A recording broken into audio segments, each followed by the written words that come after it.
violence, specifically gun violence? And has Mayor Rickert done enough? Um, but let me just say this before I start. I'm delighted to be here with you guys to have conversations about the issues that affect our community. Gun violence is a critical part of our initiatives to address crime, period. We have a 6-point crime plan that's on our website. A lot of that is engaging the stakeholders in the community centers, directors, and coaches and clergy to address dealing with young people. But gun violence itself is systemic problem that derives from some of the ills that disproportionately impact certain communities. So one of the things that we'll be doing is engaging with the stakeholders in this community that collectively we come up with a strategy and a plan that will reduce gun violence, but it really stems from engaging with our youth and young people at an early age. For the benefit of our viewers, could you please kind of give us the highlights of that 6-point plan that you've been discussing? It's really the stakeholders. I don't have the plan in front of me, but the core of the plan is engaging with our community as a whole, engaging with our young people, coming up with options that we as a community can engage young people early on, having frank discussions about how we give our community and young people options rather than waiting till they become at a situation and a place to where they have very few options. So the 6-point crime plan really centers around engaging our community at an early stage, engaging young people at an early stage, and partnering with stakeholders in the various communities that have influence with these young people. Do you think Mayor Rickert has done enough in terms of gun violence and trying to nip it in the bud? Um, to be honest with you, Mayor Rickard and the council has not done enough to focus on the issues that disproportionately impact our community. You talked about the public education system being the great equalizer. Can you expound on that, on how you think that education can help solve some of these issues when it comes to crime?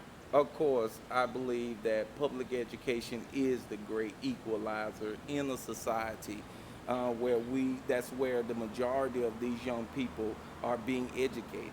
I think we have to form a stronger partnership. As mayor, I will work directly with the school system to increase resources to assist our administrators and teachers in dealing with some of the issues that our teachers and administrators are facing.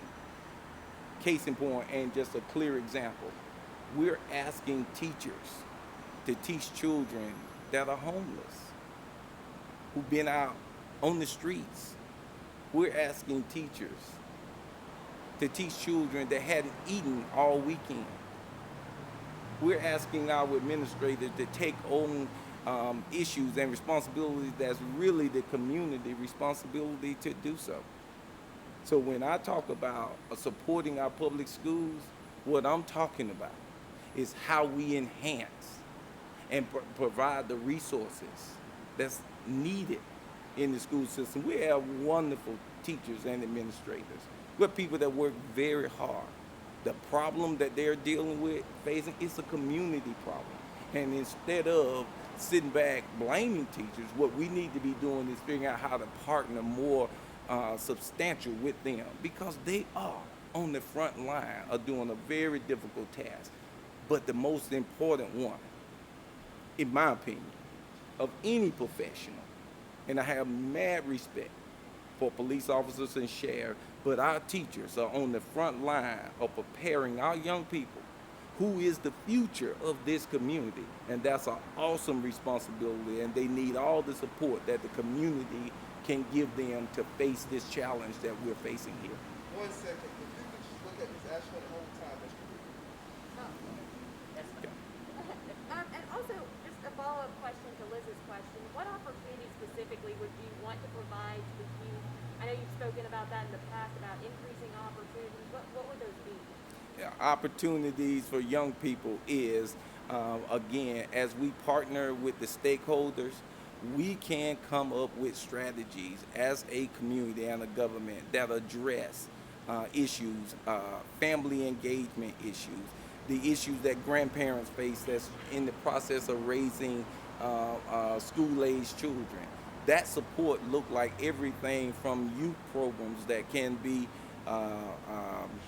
addressed through our community centers. It also means that each and every one of us as elected officials have a responsibility to do all that can be done to support these young people and the families of these young people. There are multiple models out there that goes at the heart of directing young people and guiding them in the direction. But you cannot wait till a young person is of age and they haven't had the opportunity to be exposed to some of the options that can be available to them. Once we identify what the issues are that hinders these students, whether it's homelessness, whether it's just outright poverty, whether it's access to the internet access, or whatever the issue may be, we've got to find ways to get in, engage early,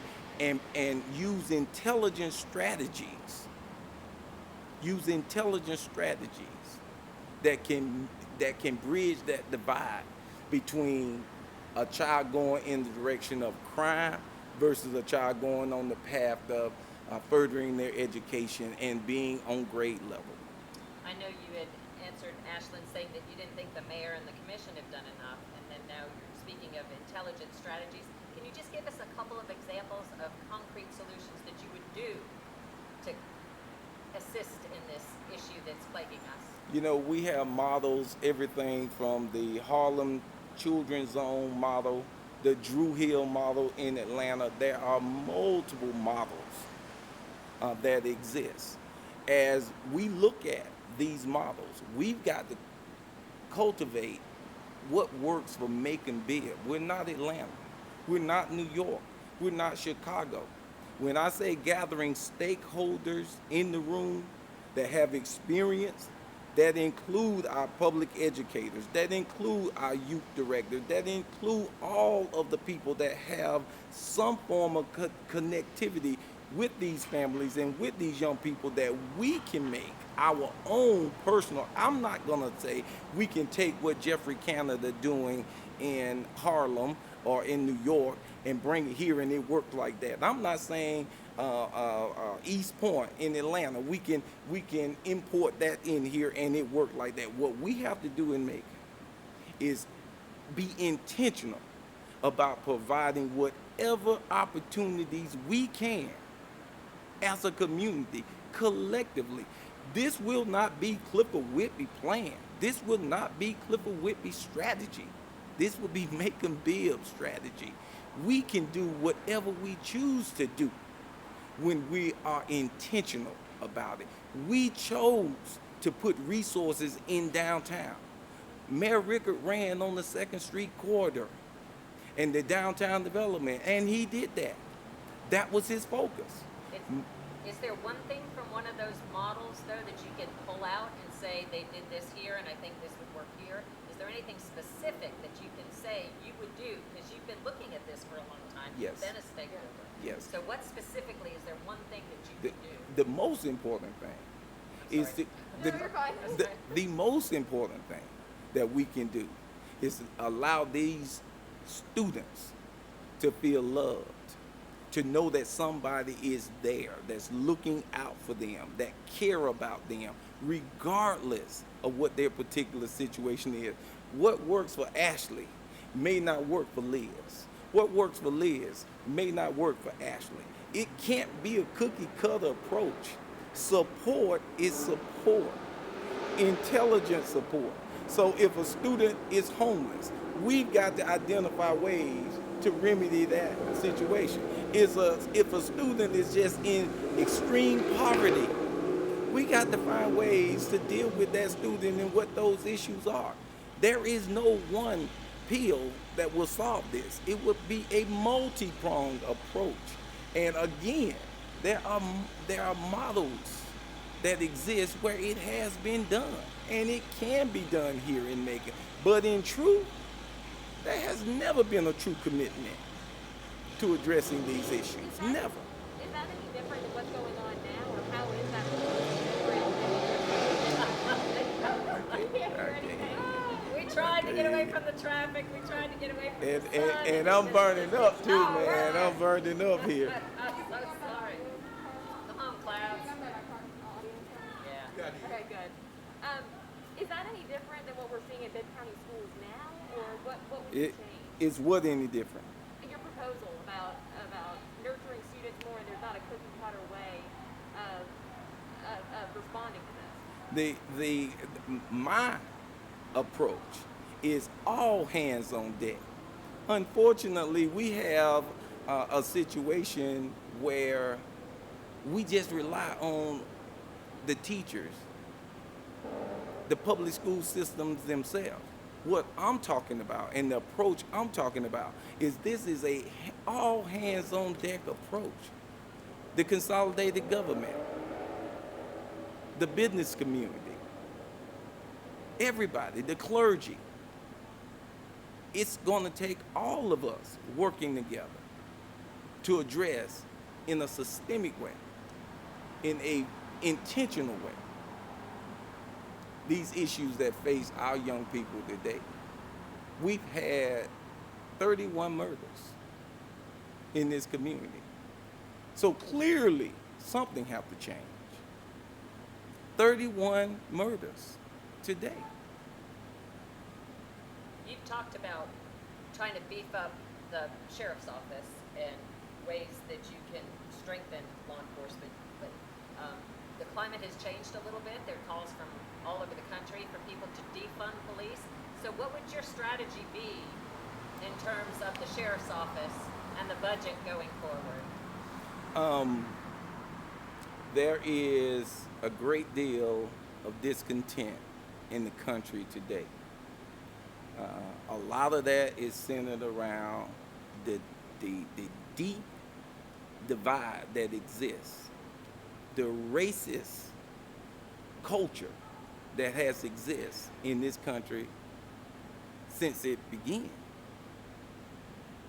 We cannot ignore the fact that when there are cries to defund police departments, that's really just taking funding away and maybe allocating it someplace else.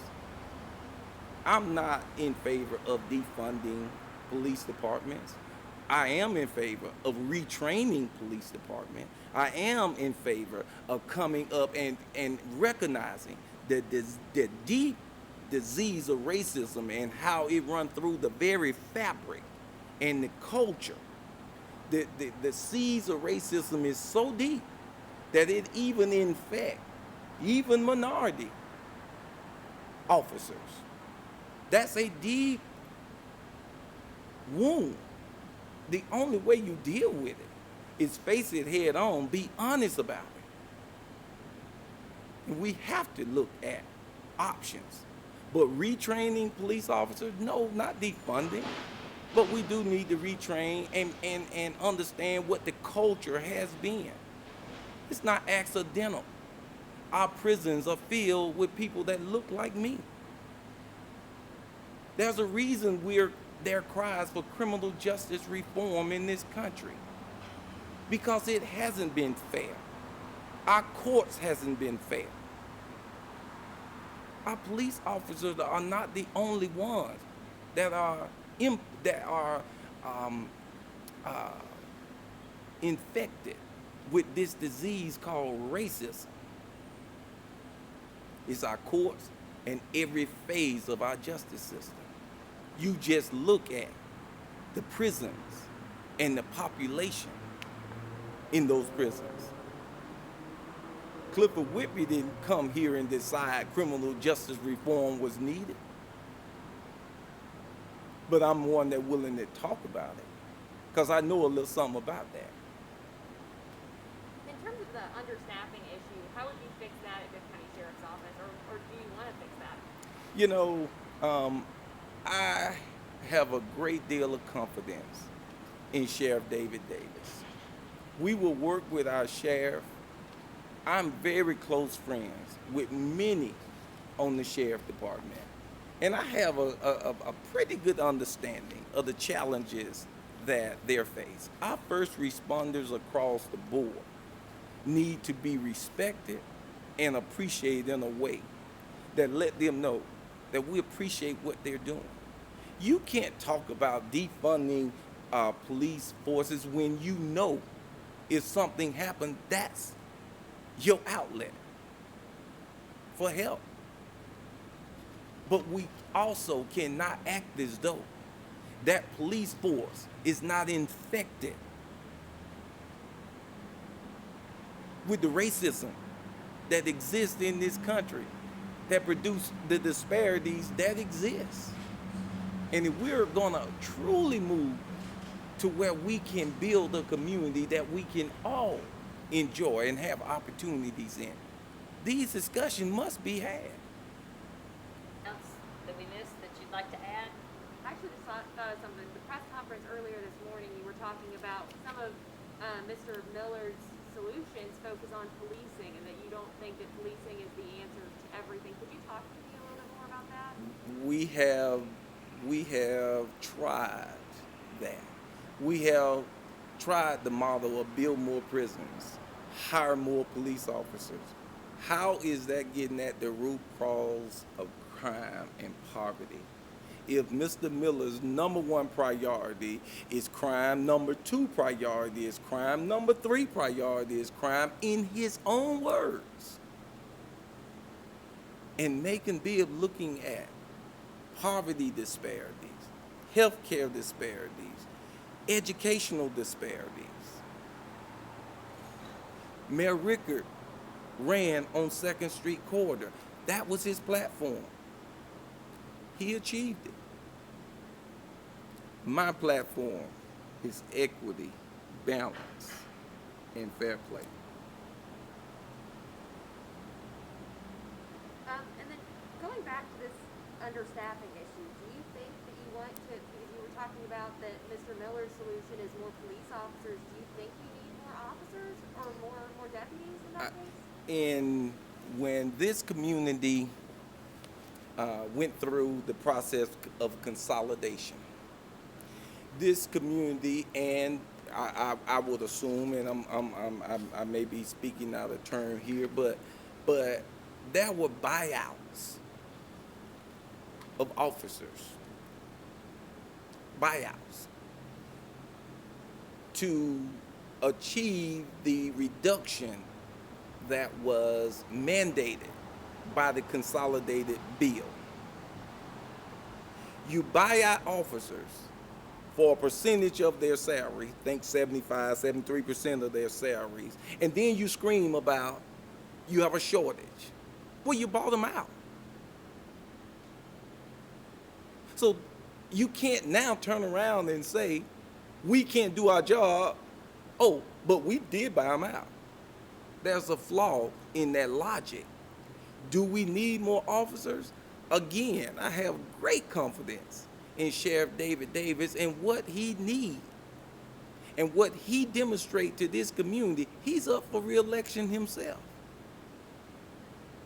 That's a Sheriff Davis question. But I will support our sheriff, just like I will support our first responders across the board and the hard-working men and women, the hard-working men and women that serve this community in all capacities.